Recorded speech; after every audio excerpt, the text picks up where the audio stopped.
आप लोग, वेलकम है आपका एक नए लेक्चर में, वेव के लेक्चर 2 में। लास्ट लेक्चर अगर आप लोग देखे होंगे, अगर नहीं देखे तो जरूर जाके देखिए। लास्ट लेक्चर में हम लोग सीखे थे कि वेव होता क्या है। उसको समझने के लिए हम लोग उसका कैटेगराइजेशन किए थे, जिसमें लास्ट में, सबसे लास्ट में जो हम लोग बात कर रहे थे ट्रैवलिंग वेव का। याद कीजिए, व्हाट इज ट्रैवलिंग वेव। तो ट्रैवलिंग वेव या इसको प्रोग्रेसिव वेव भी बोलते हैं, ट्रैवलिंग वेव या इसको प्रोग्रेसिव वेव भी बोलते हैं, था कि वेव में ऑक्सीडेशन के कारण एनर्जी आगे जा रहा था, लगातार आगे जा रहा था। वेव एट एनी मोमेंट अगर इस शेप में था तो कुछ देर के बाद इस शेप में होगा, कुछ देर के बाद इस शेप में होगा। जहां पे देख रहे थे कि एनर्जी तो आगे जा रहा था, और जिधर एनर्जी जा रहा था वही वेव का डायरेक्शन कहला रहा था, कि कुछ स्पीड से एनर्जी आगे जा रहा था। लेकिन उस स्ट्रिंग का, उस मीडियम का जो पार्टिकल था वो वहीं पे ऊपर नीचे कर रहा था, वहीं पे ऊपर नीचे कर रहा था, जिसको हम लोग बोल रहे थे कि एनर्जी लगातार अगर ट्रांसफर हो तो that wave is called travelling wave या प्रोग्रेसिव वेव। तो लास्ट क्लास में समझे थे कि ट्रैवलिंग वेव होता क्या है। जब इक्वेशन से लिखने का बात आया तो देख रहे थे कि अलग अलग जगह पे जो वेव ऊपर नीचे कर रहा है उसका डिस्प्लेसमेंट अलग अलग है। अलग अलग जगह पे तो अलग अलग था ही था, साथ साथ वो जो डिस्प्लेसमेंट है वो टाइम पे भी डिपेंड कर रहा था। मतलब अलग अलग जगह पे अगर रस्सी के ऊपर बात करें तो रस्सी अलग अलग जगह पे अलग अलग से डिस्प्लेस कर रहा था, कहीं ऊपर कहीं नीचे, और साथ साथ उस समय के हिसाब से चेंज भी कर रहा था। जिसको हम लोग इक्वेशन से समझने का कोशिश कर रहे थे कि जो ट्रैवलिंग वेव है उसका डिस्प्लेसमेंट, उस मीडियम के पार्टिकल का डिस्प्लेसमेंट पोजीशन पे भी डिपेंड करेगा, टाइम पे भी डिपेंड करेगा। और साथ साथ देख रहा था कि चाहे एक्सपोनेंशियल टर्म में हो, चाहे लॉगरिथमिक टर्म में हो, चाहे अलजेब्राइक इक्वेशन के टर्म में, अगर वो function t plus minus x by v के फॉर्म में था, इसका मतलब ये था कि अलग अलग जगह पे, अलग अलग समय के हिसाब से, अलग अलग पोजीशन पे, अलग अलग टाइम के हिसाब से, चाहे साइन के टर्म में हो, चाहे कोसाइन के टर्म में, चाहे लॉग के टर्म में, अगर वो इसका फंक्शन था तो उसको बोल रहे थे ट्रैवलिंग वेव। जब भी एलसीएम ले रहे थे तो ये फंक्शन का ला रहा था vt प्लस माइनस विच एक्स, कि कोई भी वेव जो लगातार आगे बढ़ रहा है उसको हम ट्रैवलिंग वेव बोलेंगे, लेकिन तब जब उसका जो इक्वेशन होगा वो इसका फंक्शन होना चाहिए। साथ में डायरेक्शन का जब बात करता था तो पॉजिटिव बताता था कि वेव निगेटिव डायरेक्शन में जा रहा है, और अगर यह माइनस रहेगा तो वेव पॉजिटिव डायरेक्शन में। तो लास्ट क्लास में सीखे थे कि ट्रैवलिंग वेव होता क्या, उसी में आगे बढ़ा जाए तो एक टर्म है, देखिए पास हेडिंग डाला हुआ है, sinusoidal travelling wave. Sinusoidal travelling wave, कुछ नहीं, नाम से ही डिफिनेशन कर दिया कि कोई भी वेव जो लगातार आगे बढ़ रहा है, जो ट्रैवल कर रहा है, एनर्जी लगातार जो ट्रैवल कर रहा है, ट्रांसफर कर रहा है, अगर वो साइन या कोसाइन के हिसाब से आगे बढ़े, साइन के फंक्शन में, कोसाइन के फंक्शन में आगे बढ़े, any travelling wave which are in the form of sine या कोसाइन फंक्शन, उसको हम लोग बोलते हैं, क्या बोलते हैं, साइनसॉइडल ट्रैवल। लगातार जा रहा होगा, that is sinusoidal travelling wave. अभी तक सिंपल खाली ट्रैवलिंग वेव का बात हो रहा था, अब साइनसॉइडल ट्रैवलिंग वेव। सबसे पहले सीखेंगे कि जो साइनसॉइडल ट्रैवलिंग वेव है इसको इक्वेशन से कैसे लिखते हैं। याद कीजिए, हम लोग एसएचएम पढ़े हैं, एसएचएम में होता क्या है कि उस मीडियम का पार्टिकल, एसएचएम में होता क्या है कि जो पार्टिकल था वो आगे पीछे ऑक्सीडेट करता है। इसका टाइम के हिसाब से जो अलग अलग जगह पे ऑक्सीलेट कर रहा था उसका जो पोजीशन था वो ए साइन ओमेगा टी से चेंज करता था। स्ट्रिंग के ऊपर जो ट्रैवलिंग वेव है, एनर्जी तो आगे जा रहा था लेकिन उस मीडियम का पार्टिकल वहीं पे ऊपर नीचे कर रहा था। ये बिल्कुल उसी तरह से ऊपर नीचे करता है जैसे एसएचएम में कोई पार्टिकल ऊपर नीचे करता है।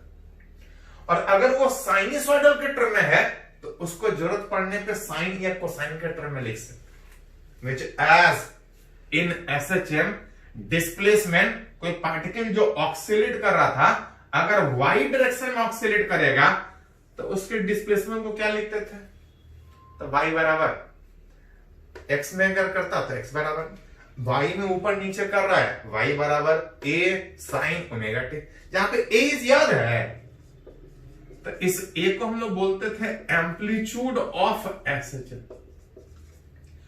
ओमेगा याद है तो ओमेगा बताता था टाइम पीरियड या फ्रीक्वेंसी कि 1 सेकंड में कितना बार ऊपर नीचे करेगा। इस ओमेगा को बोलते थे एंगुलर फ्रीक्वेंसी। याद कीजिए ये एक पार्टिकल के ऊपर नीचे दैट इज एसएचएम का बात, लेकिन हम लोग एसएचएम नहीं बात करना चाह रहे, हम लोग साइनसॉइडल ट्रैवलिंग वेव बात करना चाह रहे हैं। साइनसॉइडल ट्रैवलिंग वेव में क्या था, तो साइनसॉइडल ट्रैवलिंग वेव में था कि पार्टिकल एक जगह पे ऊपर नीचे नहीं, हर जगह पे ऊपर नीचे करेगा और अलग अलग जगह पे अलग अलग से ऊपर नीचे करेगा और डिफरेंट टाइम पे वो अलग अलग ऊपर या नीचे को। मतलब बोल सकते हैं कि एसएचएम में पार्टिकल एक ही जगह पे ऊपर नीचे करता था लेकिन ट्रैवलिंग वेव में हर जगह ऊपर नीचे करता है। तो हम चाहते हैं इक्वेशन किसका, साइनसॉइडल ट्रैवलिंग वेव का। साइनसॉइडल का मतलब कुछ नहीं, जो ट्रैवलिंग वेव है वो साइन या कोसाइन के टर्म में है। एसएचएम में जो साइन या कोसाइन के टर्म में चेंज करता था वो ऐसा, लेकिन ये बता रहा है कि एक जगह पे पार्टिकल कितना ऊपर नीचे कर रहा है।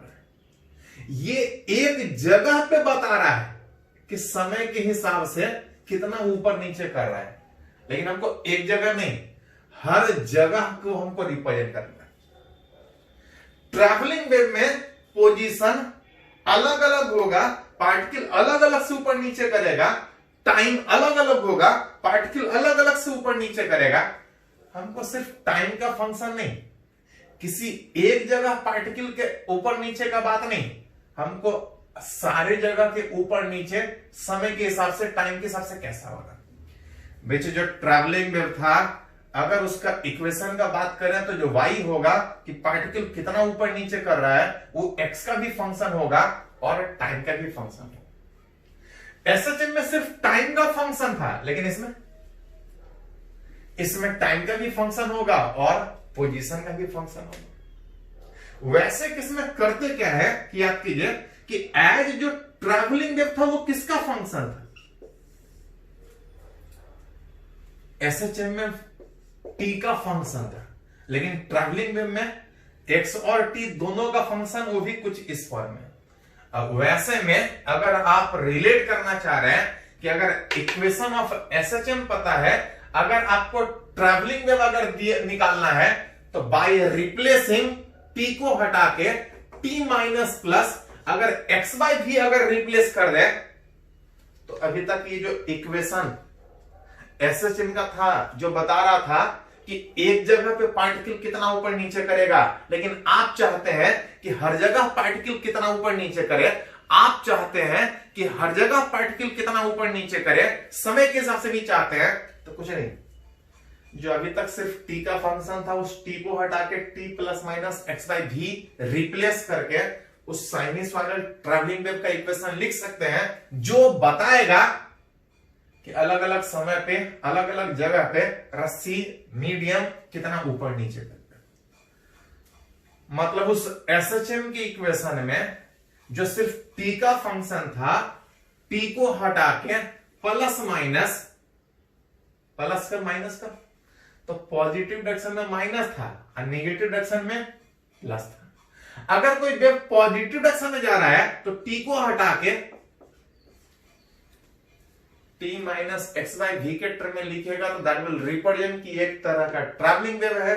साइन के टर्म में है साइनसॉइडल ट्रैवलिंग वेव है, जो समय के हिसाब से डिफरेंट पोजीशन पे रस्सी कितना ऊपर, मीडियम कितना ऊपर, वो वेव कितना ऊपर आगे पीछे करेगा आप रिप्रेजेंट कर सकते हैं।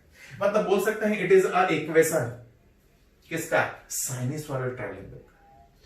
इसको थोड़ा अगर ब्रैकेट तोड़ा जाए तो y बराबर आप देख सकते हैं a sine omega T minus omega by v into x, जिसको a sine omega T minus जरूरत पड़ने पे kx लिखते हैं। जहां पे देखिए थोड़ा सा वेर ओमेगा तो हमको क्लियर था, ओमेगा क्लियर था। ओमेगा जो टाइम पीरियड बता रहा था, फ्रीक्वेंसी बता रहा था, जिसको बोल रहे थे एंगुलर फ्रीक्वेंसी, ये वही ओमेगा है जो एसएचएम वाला जो टाइम पीरियड बताता था कि एक सेकंड में कितना ऊपर नीचे करेगा। हाँ, एक नया टर्म है, एक नया टर्म किसको लिखे है, ओमेगा बाई वी को। ओमेगा टाइम पीरियड या फ्रीक्वेंसी बताता था, इसको अगर फ्रीक्वेंसी के टर्म में लिखना चाहें तो लिख सकते हैं 2πf। याद कीजिए 9 से पढ़ते आ रहे कि किसी वेव का फ्रीक्वेंसी अगर f और अगर वेवलेंथ अगर लैम्डा, तो उस वेव का जो वेलोसिटी होता है v बराबर फ्रीक्वेंसी इंटू वेवलेंथ, ये 9 से पढ़ते आ रहे। What is wavelength? तो कुछ नहीं, एक सेकंड में कितना बार आगे पीछे करे दैट इज फ्रीक्वेंसी। अब वेव एक सेकंड में कितना आगे बढ़ता है, वेव ऊपर नीचे तो करेगा ही करेगा, उस एक ऑक्सीलेशन में आगे भी बढ़ेगा। एक ऑक्सीलेशन में कितना आगे बढ़ता है, इसको हम लोग वेवलेंथ बोलते हैं, जो आप 9th में पढ़े थे। धीरे धीरे जरूरत पड़ने पे यूज करेंगे। v को हटा के f इंटू लैम्डा लिख सकते हैं, ff cancel which is 2π by lambda. Actually इस वेवलेंथ को रिप्रेजेंट करने के लिए एक नया टर्म, इसको कैसे लिखते हैं, जो ओमेगा बाई भी बता रहा होता है, इसको हम लोग बोलते हैं प्रोपेगेशन कांस्टेंट। एक नया टर्म, इसको हम लोग कैसे रिप्रेजेंट करते हैं, जिसको बोलते हैं प्रोपेगेशन कांस्टेंट। मतलब जो उस ट्रैवलिंग वेव का इक्वेशन है, मन करे तो ऐसा लिख सकते हैं, मन करे तो ऐसा लिख सकते हैं, मन करे तो ऐसा लिख सकते हैं। इसी को हटा के a sine omega time period या फ्रीक्वेंसी बता रहा था, जरूरत पड़े तो ऐसा भी लिख सकते हैं। k प्रोपेगेशन कांस्टेंट वेवलेंथ बता रहा था, इसको हटा के ऐसा लिख सकते हैं। जरूरत पड़े तो 2π कॉमन निकाल सकते हैं। तो अभी हम लोग सीखे कि जो ट्रैवलिंग वेव है, कौन सा ट्रैवलिंग वेव, ट्रैवलिंग वेव का मतलब जो एनर्जी लगातार आगे बढ़ रहा है, दैट इज ट्रैवलिंग वेव। अगर वो साइन या कोसाइन के टर्म में हो, उसको साइनसॉइडल ट्रैवलिंग वेव बोलते हैं। इक्वेशन के टर्म में उसको रिप्रेजेंट कैसे करते हैं, तो कुछ इस तरह से रिप्रेजेंट करते हैं। एक्चुअली बहुत बार तो खाली इसी फॉर्मूला पे क्वेश्चन पूछा हुआ है जेईई मेन या नीट में। मतलब इक्वेशन में अगर सारा टर्म समझ में आता है तो एक आध क्वेश्चन बन सकता है। कुछ पूछा हुआ क्वेश्चन हम लोग डिस्कस करेंगे पहले जेईई मेन वाला, उसके बाद हम लोग कुछ और भी डिस्कस करेंगे। पहले इसको नोट कीजिए थोड़ा सा। तो अभी हम लोग सीखे कि जो ट्रैवलिंग वेव है, जहां पे एनर्जी लगातार आगे बढ़ रहा था, उस ट्रैवलिंग वेव जो साइन के टर्म में आगे बढ़ रहा था, उसको साइनसॉइडल ट्रैवलिंग वेव बोल रहे थे। उसको इक्वेशन में कैसे लिखेंगे, उसी पे कुछ न्यूमेरिकल है, हम लोग बात करते हैं। ये एक आईआईटी का पुराना पूछा हुआ है, जेईई मेन में भी इस तरह से पूछा है। चलो आईआईटी वाले ही एक एग्जांपल लेते हैं। नीट में भी इस तरह से क्वेश्चन आपका पूछता है। बोल रहा है एक वेव इक्वेशन दिया है और बोल रहा है इस एक्सप्रेशन को एक्सप्लेन कीजिए। एक्चुअली क्वेश्चन ऑप्शन में था एबीसीडी, कुछ कैलकुलेट करना था, वो हम ऐसे ही यूज करते जाएंगे, अपने आप हो जाएगा। बोल रहा है किसी वेव का इक्वेशन y बराबर 10 to the power -4 sin 10 pi x plus 15 pi t अब प्लस π/3 इक्वेशन दिया। याद कीजिए हम लोग एसएचएम ट्रैवलिंग वेव का इक्वेशन क्या सीखे हैं, a sin omega T plus की माइनस। तो ध्यान दीजिए थोड़ा सा, ये माइनस भी हो सकता है प्लस भी हो सकता है। अगर वेव पॉजिटिव डायरेक्शन में प्रोपागेट किया तो ये माइनस था, अगर नेगेटिव डायरेक्शन प्रोपागेट किया तो प्लस था। ए साइन ओमेगा टी माइनस की जगह पे यहां प्लस है तो प्लस भी हो सकता है, और साथ में एक एक्स्ट्रा टर्म दिख रहा है। याद है इस तरह से हम लोग एसएचएम में सीखे थे कि कोई पार्टिकल जो आगे पीछे कर रहा है, स्टार्ट हम कहां से सोचना शुरू किए हैं, स्टार्ट यहां से आगे बढ़ रहा है कि यहां से आगे बढ़ रहा है, यहां से आगे बढ़ रहा है कि यहां से आगे बढ़ रहा है, स्टार्ट कहां से किए हैं उसको बताने के लिए एक अलग से टर्म यूज होता था जिसको हम लोग फाई बोलते थे। हाँ नहीं बोलेगा तो नहीं यूज करेंगे, लेकिन बोलेगा तो सोचना पड़ेगा, स्टार्ट कहीं से भी हो सकता है, वो बताना पड़ेगा सर। मतलब बोल सकते हैं कि ये स्टैंडर्ड जनरल इक्वेशन है ट्रैवलिंग वेव का। पढ़े ऐसा है, दिया ऐसा है, थोड़ा सा कंपेयर करें तो आप बोल सकते हैं एयर एम्पलीट्यूड उस ट्रैवलिंग वेव का जो ऊपर नीचे करते हुए आगे बढ़ रहा है, एम्पलीट्यूड कितना, तो एक की जगह पे पढ़े ऐसा, दिया ऐसा है, 10 to the power -4 क्या, तो सारा डाटा मीटर में बोला है, और टाइम सेकंड। तो जो एम्पलीट्यूड था कि कितना ऊपर डिस्टेंस, उसका यूनिट मीटर रिलेट कर सकते हैं। यहां पे बीच लिखिएगा तो 0.1 मिलीमीटर जैसा पूछा जाए, जिस यूनिट में पूछा जाए निकाल सकते। एम्पलीट्यूड ओमेगा, तो ध्यान दीजिए थोड़ा सा, ये ओमेगा नहीं है, टी का जो मल्टीपल होगा वो ओमेगा रिलेट करेगा। यहां पे टी का मल्टीपल ये नहीं, ये है, तो जो टी का मल्टीपल है वो ओमेगा में, ओमेगा बराबर 10 पाई के बजाय ओमेगा बराबर कितना 15 पाई, ओमेगा 15 पाई जो टाइम पीरियड बताता था, जो फ्रीक्वेंसी बताता था। मतलब जरूरत पड़े कि अगर ओमेगा दिया है तो टाइम पीरियड भी निकाल सकते हैं, फ्रीक्वेंसी भी निकाल सकते हैं। अगर टाइम पीरियड निकालने का बात है कितना हो जाएगा, तो देखिए थोड़ा सा क्रॉस मल्टीप्लाई करके, टी बराबर ये ऊपर ये नीचे, that equal to 2/15 second.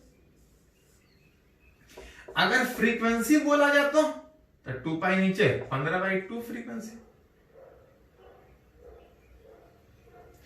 15/2 frequency, that is unit. याद कीजिए थोड़ा सा फ्रीक्वेंसी का यूनिट हर्ट्ज, कि एक सेकंड में कितना बार ऊपर नीचे करे। एम्पलीट्यूड इतना था, ओमेगा इतना था, अगर इसी में अगर और बात करें तो x का मल्टीपल k है, x का मल्टीपल k में यहां पे बात कीजिएगा तो k का वैल्यू कितना, तो k दिया है 10 पाई। याद कीजिए k बताता क्या था, तो k को बोलते थे प्रोपेगेशन कांस्टेंट, जो वेवलेंथ बताता था कि वेव एक बार ऊपर नीचे करने में कितना आगे बढ़े। क्रॉस मल्टीप्लाई कीजिएगा तो यहां से लैम्डा बराबर 1/5 आ जाएगा। 1/5 क्या मीटर, एक बार आगे पीछे करने में कितना आगे बढ़ेगा, दैट 1/5 मीटर। ओमेगा पूछे ओमेगा निकाल सकते हैं, के पूछे के निकाल सकते हैं। कभी कभी ऐसे केस में भी पूछा जाता है वेलोसिटी, कि जो वेव आगे बढ़ रहा है, जो एनर्जी आगे बढ़ रहा है, वो किस स्पीड से आगे बढ़ रहा है। तो जो वेलोसिटी था, अभी थोड़ा देर पहले डिफाइन किया था कि जो प्रोपेगेशन कांस्टेंट था उसको डिफाइन कर रहा था ओमेगा बाई वी। तो यहां से अगर क्रॉस मल्टीप्लाई करें तो v बराबर क्या लिख सकते हैं, डिफाइन ये किए थे, जरूरत पड़े तो वहां से लिख सकते हैं कि v बराबर ओमेगा बाई के, v बराबर ओमेगा बाई के। जरूरत पड़े तो ऐसा लिख सकते हैं, जरूरत पड़े तो ऐसा लिख सकते हैं। ओमेगा भी पता है, के भी पता है। ओमेगा कितना पता था, तो 15 पाई, और के कितना पता है, तो 10 पाई। दोनों को डिवाइड करो, सारा डाटा एसआई में है। वेव कितने स्पीड से आगे जा रहा है निकाल सकता है। कौन से डायरेक्शन में आगे जा रहा है, तो पॉजिटिव बता रहा है कि वो नेगेटिव डायरेक्शन में जा रहा है। तो जैसा पूछता कि कौन वेव कौन से डायरेक्शन में जा रहा है, एम्पलीट्यूड कितना, टाइम पीरियड कितना, वेलोसिटी कितना, उस तरह से रिलेट कर सकते हैं। फाई जब तक नहीं कुछ बोला जाए ज्यादा नहीं सोचेंगे, लेकिन कभी कभी बोलता है निकालने के लिए। जैसे क्वेश्चन है जेई मेन में 2019 लास्ट ईयर पूछा था, देखो थोड़ा सा। बोल रहा है a progressive, that is a travelling wave, जो लगातार एनर्जी ट्रांसफर कर रहा है। एक progressive wave travelling along positive x direction, उसका इक्वेशन दिया है, पढ़े नहीं है, ए साइन ओमेगा टी माइनस के एक्स, माइनस है मतलब वेव पॉजिटिव डायरेक्शन में जा रहा है। साथ में कुछ फाई का भी वैल्यू बोला है, फाई दिया है। बोल रहा है कि इट्स अ स्नैपशॉट, स्नैपशॉट का मतलब कि एट एनी मोमेंट जो वेव लगातार आगे बढ़ रहा है, वेव जो लगातार आगे बढ़ रहा है, अलग अलग शेप में आगे बढ़ेगा, अलग अलग शेप में आगे बढ़ेगा। बोला जा रहा है कि एट एनी मोमेंट अगर ऐसा शेप में है तो पूछा जा रहा है, एट एनी मोमेंट नहीं, बोल रहा है t इज इक्वल टू 0 पे ऐसा शेप में, अलग अलग समय पे अलग अलग शेप में। बोल रहा है t इज इक्वल टू 0 पे ऐसा शेप में है, तब पूछ रहा है कि अगर ऐसा शेप में है तो फाई का वैल्यू कितना होगा। याद कीजिए, फाई निकालने के लिए आप लोग एसएचएम में सीखे थे कि कुछ कंडीशन देता था उस एसएचएम का, जिससे हम पहचानते थे, आइडेंटिफाई करते थे तो फाई कितना है। जैसे एसएचएम में निकालते थे वैसे यहां पे फाई पूछा है। एक अननोन, एक इक्वेशन बनाना पड़ेगा। एक इक्वेशन बनाने के लिए एक कंडीशन मेरे को चाहिए। फ्रॉम फिगर दिया है, देखो थोड़ा सा क्या दिया है कि ये जो पूरा शेप दिया है वो कहां पे दिया है, तो t इज इक्वल टू 0 पे। साथ साथ इस फिगर में अगर बात करें ये एक्स एक्सिस ये वाई एक्सिस, देख सकते हैं कि t इज इक्वल टू 0 पे ऐसा शेप में था, और उस समय x का वैल्यू जब 0 है, जब x का वैल्यू 0 है तो y वेव ऊपर नीचे कितना गया, तो y यहां पे अलग अलग जगह अलग अलग है, लेकिन जब x बराबर 0 पे बात कर रहे हैं तो y का वैल्यू कितना है, 0, फाई का वैल्यू 0। एक कंडीशन से एक इक्वेशन बना सकते हैं कि एज दिया था equation a sine omega T minus के एक्स प्लस 5 में एक इक्वेशन बना सकते हैं कि y का वैल्यू 0, एम्पलीट्यूड पता नहीं। ये सब तब था जब t 0 था, ये सब तब था जब x 0 था। तो हमसे पूछा है कि साइन फाई का वैल्यू कितना, साइन फाई बराबर सोल्व कीजिए थोड़ा सा 0। साइन फाई 0 कब होगा, याद कीजिए थोड़ा सा। साइन फंक्शन कोसाइन फंक्शन 2 पाई में रिपीट करता है। एक ही चीज वो 2 बार होगा साइन वाला फंक्शन। 0 से 2 पाई के बीच अगर साइन थीटा का बात कीजिए, कोई भी एक वैल्यू लीजिएगा तो एक ही वैल्यू 2 बार आएगा। साइन 0 0 होता है, साइन पाई पाई होता है। तब आपसे फाई पूछा जाए तो वो 0 भी हो सकता है और 0 भी हो सकता है और पाई भी हो सकता है। मतलब उस जगह पे जब रिलेट किया जाए तो जो वेव का शेप ऐसा है, जो आंसर होगा वो 0 भी हो सकता है और पाई भी हो सकता है। लेकिन आंसर तो कोई एक ही लिखना पड़ेगा, हो दोनों सकता है लेकिन लिखना एक ही पड़ेगा। आंसर कौन सा होगा? तो एक्चुअली एक चीज बोला था कि जो वेव है वो आगे बढ़ रहा है, कौन सा डायरेक्शन में? पॉजिटिव डायरेक्शन में। वेव पॉजिटिव डायरेक्शन का मतलब अगर वेव एट एनी मोमेंट अगर ऐसा शेप में था तो कुछ देर के बाद कैसा शेप में होगा? तो अगर वेव पॉजिटिव डायरेक्शन में जा रहा है तो कुछ देर के बाद ऐसा शेप में था, तो कुछ देर के बाद ऐसा शेप होने का मतलब ये पार्टिकल ऊपर जा रहा है कि नीचे जा रहा है? तो ये पार्टिकल ऊपर जा रहा है। ये पार्टिकल ऊपर जाने का मतलब पॉजिटिव डायरेक्शन में जा रहा है कि नेगेटिव डायरेक्शन में जा रहा है? तो पार्टिकल पॉजिटिव डायरेक्शन में जाता है। और याद कीजिए थोड़ा सा एसएचएम में कि जब 0 से स्टार्ट होकर पॉजिटिव में जाए तो ये वाला वैल्यू होता था, और 0 से स्टार्ट होकर जब नेगेटिव में जाए तो ये वाला वैल्यू होता था। मतलब जो आंसर होगा वो कौन सा वाला होगा? देखिए जो आंसर होगा फाई का वैल्यू कितना होगा? बिच 0। बहुत लोग कंफ्यूज करते हैं, पाई भी हो सकता था, 0 भी हो सकता था, लेकिन एक्चुअली एक ही जगह पे 0 पे है, 0 भी था पाई भी था, लेकिन वेव पॉजिटिव डायरेक्शन आगे बढ़ने में ये वेव ऐसा जाएगा, ये पार्टिकल कुछ देर के बाद ऊपर जाएगा। ऊपर जाने का मतलब पॉजिटिव में जाएगा, अब पॉजिटिव में जाने का मतलब फाई का वैल्यू कितना होगा? Which is 0। तो हम लोग सीख रहे हैं कि जो साइनसॉइडल ट्रैवलिंग वेव है उसको इक्वेशन से कैसे रिप्रेजेंट करेंगे, उसमें जो जो टर्म है वो क्या क्या है, और उसको थोड़ा सा न्यूमेरिकली किस तरह से यूज करेंगे। कुछ एग्जांपल से सीखें, कुछ और अगर एग्जांपल बात करें तो एक क्वेश्चन जेईई मेन में पूछा हुआ है, देखिए थोड़ा सा बोल रहा है एक वेव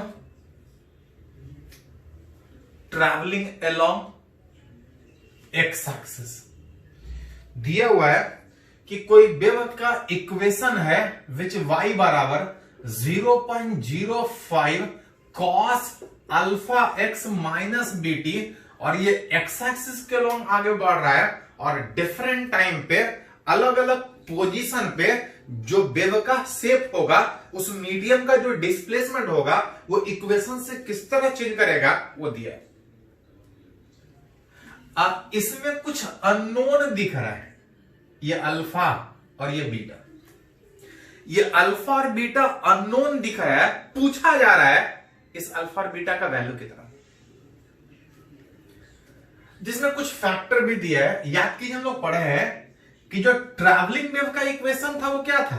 तो ए साइन की कॉस, तो याद कीजिए साइनसॉइडल ट्रैवलिंग वेव में साइन भी हो सकता है, कोसाइन में। एक्चुअली साइन हो या कोसाइन हो उसमें बस ये अंतर पड़ता है कि स्टार्ट कहां से किया। स्टार्ट 0 से तो फाई 0 था, स्टार्ट अगर मैक्सिमम से तो फाई कुछ और हो। तो स्टार्ट कहां से किया वो साइन या कॉस डिसाइड करेगा। इक्वेशन साइन के भी टर्म में हो सकता है, कॉस के भी टर्म में हो सकता है। y बराबर अगर इस तरह से लिखा है तो उसको अगर इक्वेशन के टर्म में, अगर साइनसॉइडल के इक्वेशन के टर्म में सोचे तो y बराबर a cos, पढ़े थे ओमेगा टी माइनस के एक्स। ओमेगा टी में t का मल्टीपल ओमेगा कहलाता था। आप चाहे तो उसको ओमेगा टी माइनस के एक्स भी लिख सकते हैं, और जरूरत पड़े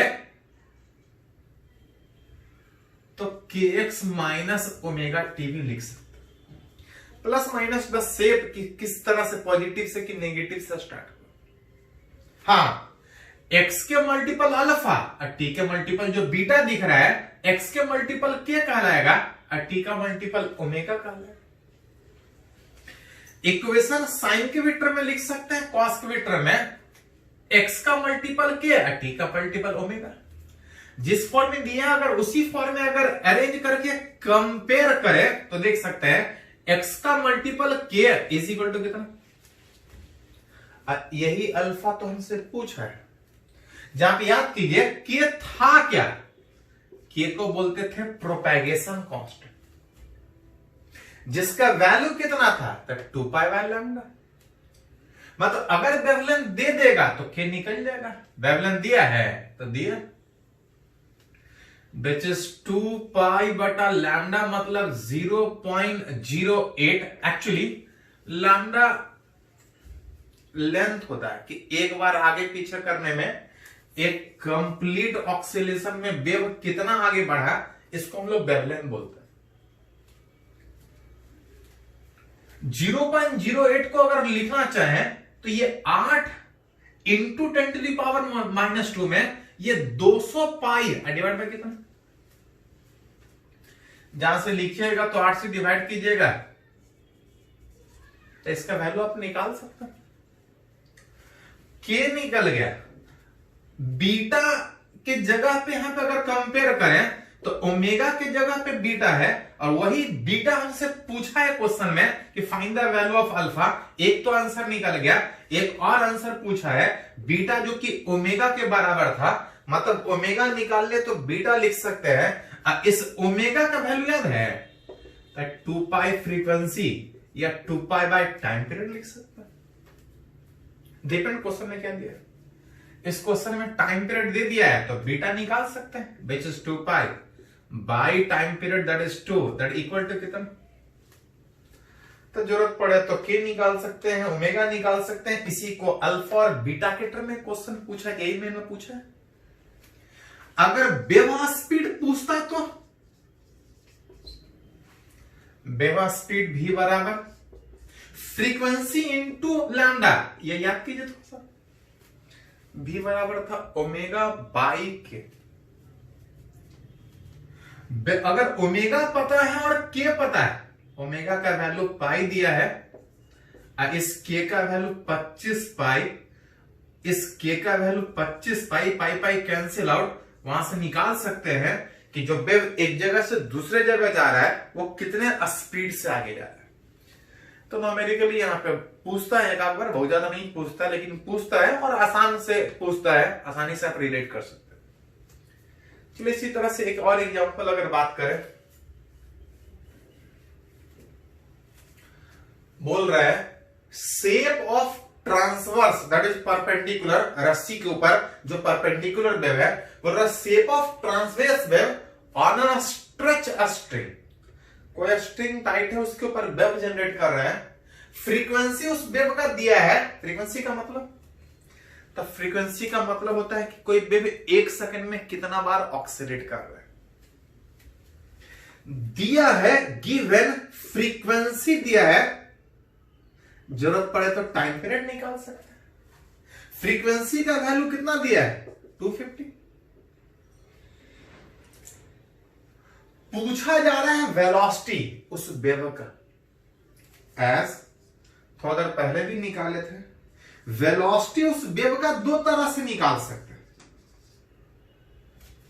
वेलोसिटी उस वेव का दो तरह से, एफ इंटू लैम्डा करके, या जरूरत पड़े तो ओमेगा बाई के करके।